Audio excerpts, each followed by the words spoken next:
क्या नाम है सर आपका? कैलाश रजक। कहाँ से आए हैं?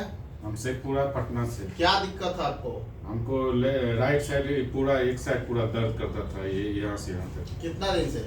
ये तो सर 8 साल से था। 8 साल से? हाँ, लेकिन इधर ज्यादा हो गया था। ओके। 5 दिन 6 दिन पहले ज्यादा हो हाँ गया। हाँ हाँ। तो 8 साल में और इलाज कराए थे इसका कहीं? हाँ, इलाज तो चला था सर, लेकिन उससे उनको उतना सुधार नहीं हुआ।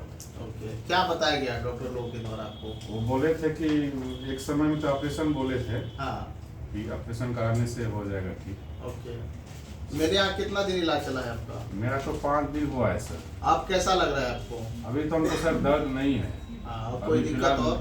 दिक्कत अभी नहीं है सर। ओके। तो ऐसे दर्द नहीं है हमको, पेन नहीं है। जिस तरह से हम आए थे उस तरह से अभी हमको नहीं है। पहला दिन तो आप बहुत देखे कि स्ट्रेस में है, हाँ, बहुत नर्वस थे, हाँ। एकदम चेहरा उदास था आपका। ये खींचता था पूरा ये, लेकिन अभी हमको कुछ खींच उच नहीं रहा है, एकदम फ्री लग रहा है। एकदम फ्री लग रहा है। हाँ। तो ऐसे दर्द के मरीज को, सैटिका के मरीज को जिसका कमर में नस दब गया है, बहुत परेशान है, आप क्या सलाह देना चाहेंगे? उनको तो हम कह रहे हैं सर यहाँ आके ट्रीटमेंट कराना चाहिए। ओके। आप इलाज से सेटिस्फाइड हैं? हम बिल्कुल सर्टिफाइड है सर इससे। ओके। इससे बहुत संतुष्ट है। क्या करते हैं आप? हम CSM ASI क्लर्क हैं। अच्छा, CISF का clerk. ASI clerk. Okay, thank you.